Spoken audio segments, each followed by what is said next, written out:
Si Abraham mao ang pinili nga tao sa Ginoo og nahimong amahan sa pagtuo. Nibunga siya sa usa ka hari nga gamhanan kaayo human sa mga 14 na pulog upat ka generations. Nibunga siya og usa ka banggiitang hari niya buutan sad nga mao si Hari David. Unya paghuman ni Hari David, nagbinuang ang mga kaliwat ni David, gikan ni Solomon, nabihag sila sa ilang mga kaaway. Naulipon na sila sa kaaway. O pagkabihag na nila, miabot dayon ang Mesiyas, na maoy mo pagawas o muluwas sa tanang mga binilanggo o mga binihag. So timing kayo, no? Mao ni ang kaliwatan. Sa unang pagbasa, gihisgutan nga ang Huda, usa sa mga 12 ka anak ni Jacob nga mao ang naglangkob sa katawhan sa Israel, gisaaran nga anha niya magikan ang hari nga di na gyud matapos. Ang gingharian ni Hari David natapos man to kay nabihag man sila. Ang kaning bag-ong hari nga kaliwat ni David, di na matapos ang iyang gingharian, mao na si Hesukristo.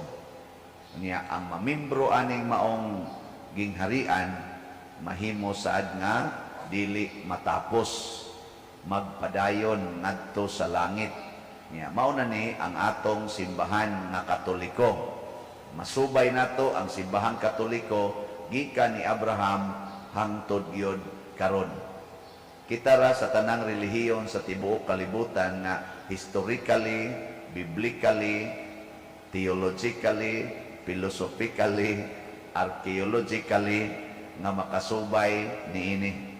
Ano nang ay na lang mo pagduda. Nya kanus amang ka mahimong membro niining maong kaliwatan, kining maong bag-ong gingharian, bag-ong simbahan nga gitukod ni Kristo. Kanus aman? Kanus ata ba mahimong sakop? Para karon ba nanimba na mo? Kanus aman ang mahitabo? Inigbunyag. Inigbunyag nato mahimo dayon tang sakop. Mao bitaw nga ang role sa atong simbahan, ang bata bunyagan gyud sa labing daling panahon as soon as possible, inig humag panganak. Dili kay huwaton usa nga mudako ang baboy, huwaton usa nga naay budget para sa kaon og inom o kanang pabidyo-bidyo. Dili na, kay dili na makapa Kristiyano, dili na makapahimong anak sa Dios, makapamimbro sa simbahan sa imong anak. Ang makapamimbro ang pagpabunyag. Di na kinahanglan mo gastog dako, tagaila gamay sa dangpari.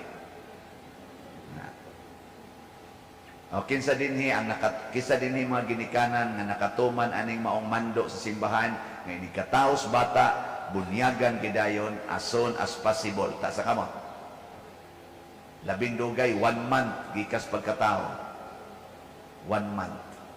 Ay, jutayar. Ang uban magsigig huwat mo na usahay dinhi, usa nakatuig ang bata, usa nakatuig og tunga, nya magsigig anak, kusog na kay mulugnot ang bata, 40 pag yung sabaa, manghapak paguspari, inig anak sa kanang kuano, kana igilog. Mana ba? Nako na, nayawaan. Dili tungod kay nayawaan siya, kana bang gihasulan siya ba? Kamao namang mulugnot. Dili pareha atong usa pa lang kabuan, 2 kabuan, matuog raman to. Ana, gamay man kayo. Nya sag mo tingog sad, gamay kay tingog, usa sa nimo kahapak, makuyapan na sa dayon. Ari mas dako kayo sa tag 3 years old na, mo dagan-dagan, ali sa doon kay hilugan sa tika, dagan sa to. Ayaw angan-angana.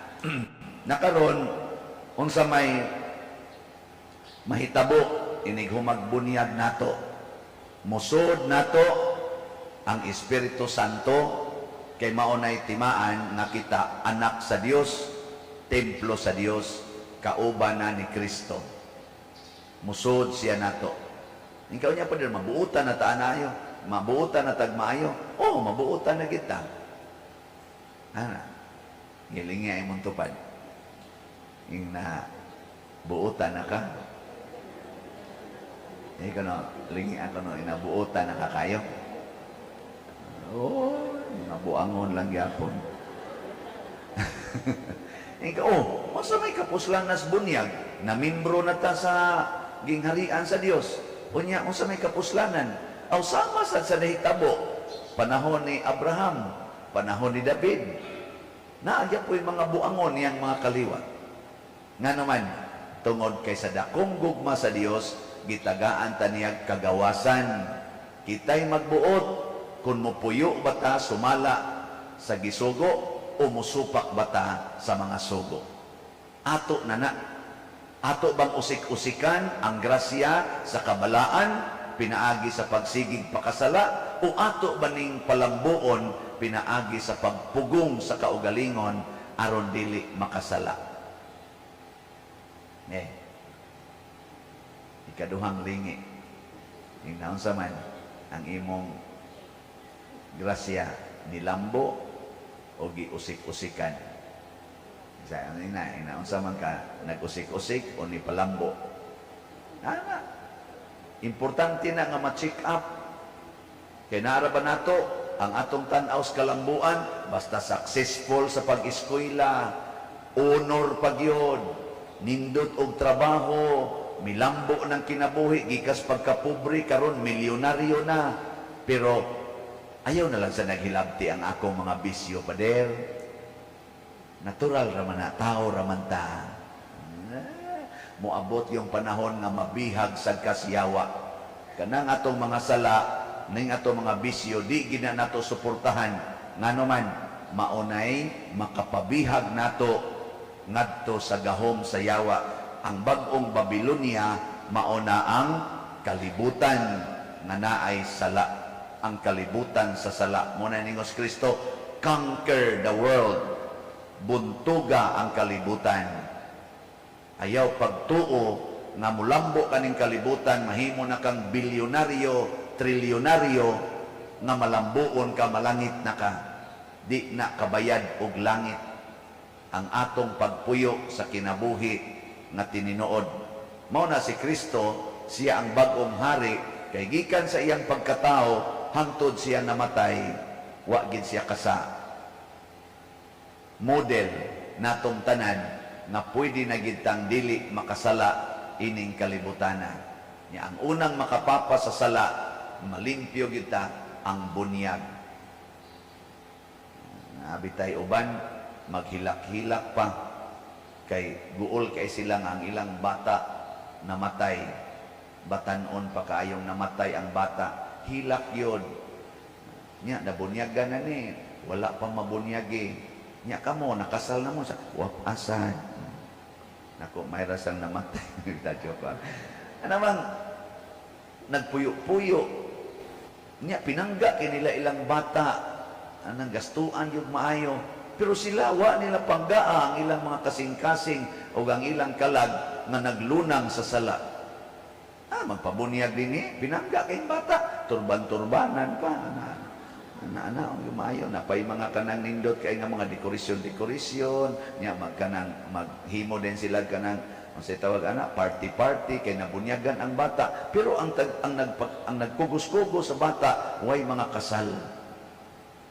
Ang sakramento, maunay gihatag sa Ginoo. Ang bunyag, maunay number 1 nga sakrament, para makaabil ta sa ubang mga sakramento. Gitawag nag-yawi sa tanang sakramento. Pabunyag dayon. Inyong humagbunyag, sunda dayon ang gisugo sa Ginoo. Ayaw sunda ang gisugo sa demonyo. Ug mao na nay makapahimo natong buutan at tubangan sa Ginoo. Sa maani pananglitan aning atong gibuhat karong misa di Gallo. Nganong nanimba man mo karon? Kinsay nanimba dinhi kay gustong musunod sa Ginoo o sa mahal nga Birhen Maria. Tasa kamot. Kanang imong tumong ni simba ka kay musunod kas kinabuhi ni Hesus o ni Maria. Tasa kamot. Kusga, taasa. So kanang wa mo pataas, mga demonyo ang inyong gisunod. Unsa may mga demonyo? Musimba ko aron na ako'y blessing. Musimba ko aron tagaan kog maing panglawas. Musimba ko para successful ang akong sunod na kaning tuig. Musimba ko aron di ko masakit. Mauna mga mapahimuslanon. May pagmoingon mo, musimba ko kay mo palit kog ikhak. Oh, musimba ko aron mo palit kog slat. Musimba ko kay mo palit ko og amuhalad ko og sa tanay tawagan ni gratitude and petitions.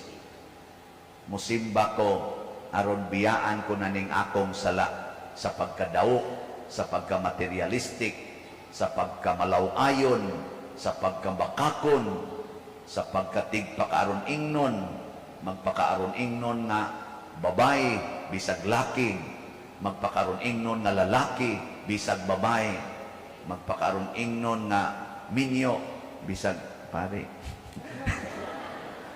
Inana ba? Ato na ning biyaan, mao na hinungdan ni simba ta para malig-on ta. Ana unta. Tagaan ta mong second chance. Kinsay gusto ninyo dinhi nga maliwat ni Hesus og ni Maria? Gusto ba nga maliwat ni Hesus og ni Maria? Ta sa kamot. Arang kay daghan na kamo wa mo pataas mga buangon mo ha. Sige, manindog na ta.